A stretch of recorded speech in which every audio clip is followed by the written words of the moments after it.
Well, joining me now, Republican National Committee Communication Director Sean Spicer. Hey, Sean, good to see you.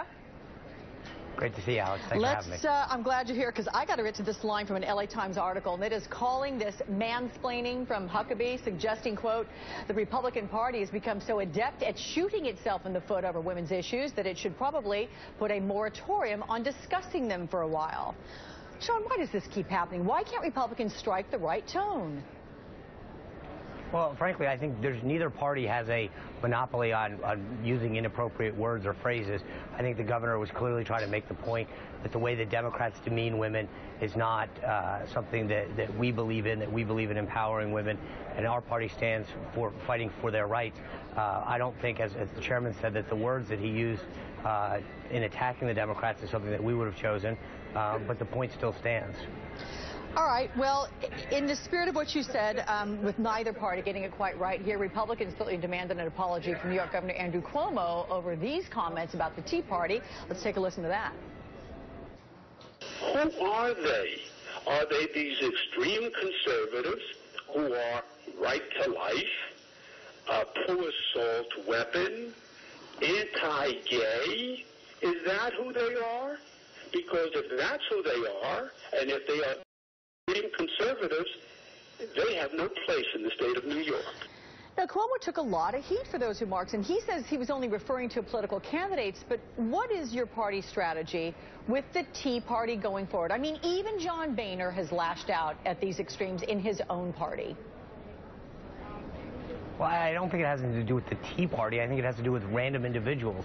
So I think Governor Cuomo, his comments were completely inappropriate. I think not only the people in New York, but the people of America are probably deeply offended by the fact that he went on to say that people who hold those views are not welcome in New York. And I find it odd that both he and the chair of the DNC and the Democrats attacked all of the people who came to Washington this week to March for Life, whose theme, by the way, the theme for this week's March for Life was adoption. And I think that it's sad when you have people like Governor Cuomo, DNC Chair Debbie Wasserman Schultz, and the rest of the Democrats attacking Republicans, and frankly, not just Republicans, but independents and all Americans who want to stand up for human life, who want to stand up for adoption. That's something that is kind of sad, and it's also interesting, frankly, as someone who sits in the position that I do, that when they go and say things like that, there is much less of a focus on what they said, whereas we find it tend to happen a lot more on our side. So I would caution, frankly, all of the rhetoric is probably not helpful in general, but there is a bit of a one-sided battle when it comes to how Republicans are viewed in the media. Yeah, but you know what, Sean, I mean, let's face it, you talk about from where you sit. You are a communications director there for the RNC. So when you hear something like what Mike Huckabee said, granted, you're saying these are individuals saying things. Mike Huckabee is very high profile. Do you wish you could just sit down with him and say, do not go there like that? I mean, look at what Reince Priebus even tweeted. I wouldn't have said it like this. Look, the governor spoke for 15, 20 minutes. Most of his speech was actually very eloquent. He talked a lot about how we're going out there, reaching out to folks, and how we have to do it. I agree with the chairman that there are a couple words in the way he Democrats' actions as not the way we would have probably described them. But you know, you can probably look through almost every speech and find something that somebody said that probably could have been worded differently. You mean, look at your own network, frankly, Alex, between Martin Bashir, Alec Baldwin, Melissa Harris Perry. I mean, this is not something that is something held entirely to the Republican Party. Your own network has problems with communicating itself. And that may be, but I will say that they are always held accountable. They are always asked to answer, and they're posed questions, and they're asked to answer what they meant, to clarify, to issue apologies, whether the network generated that or they did on their own accord. So, you know, they are taking responsibility if you want to go after MSNBC. What are you going to do with Mike Huckabee and the rest of them? Well, I mean, you mentioned it. You actually opened it. The chairman and myself said, hey, I think the governor was making a point here in how the Democrats treat women. I don't know that we would have used the words that he did. We do go out there, and I think if you look at the last 2 years, it's our party, not theirs, that call out the extremists. I mean, you look at something like just happened the other day in Texas, where Wendy Davis down in Texas attacked Greg Abbott for not following her footsteps, a guy who is disabled and can't walk, and then her staff laughed about it. That's not something that I find at all appropriate, and yet there seems to be a lack of accountability there.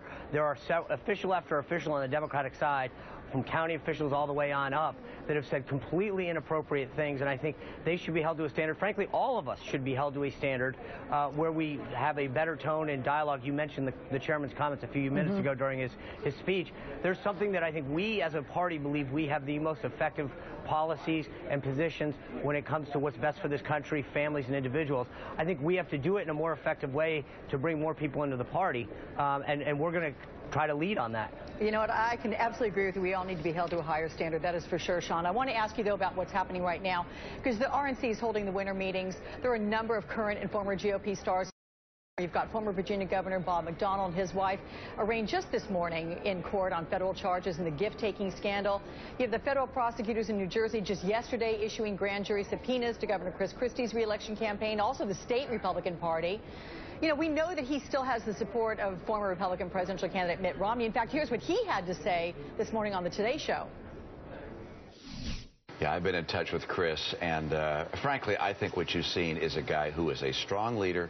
He took responsibility. He fired people that were responsible for the scandal, and he has moved on as a leader. And I do believe that the American people want to see a strong leader in the White House, and he is. Sean, does Christie still have the support of the RNC? And if not, who are the GOP frontrunners? Well, first of all, he absolutely does, and I would associate my comments with Governor Romney that mistakes are going to happen in any administration or in any organization, frankly. And I think what Governor Christie did is exhibited that kind of accountability and leadership that we hope a leader will exhibit when things go wrong, holding people accountable, figuring out a way forward, working with others to ensure it doesn't happen again.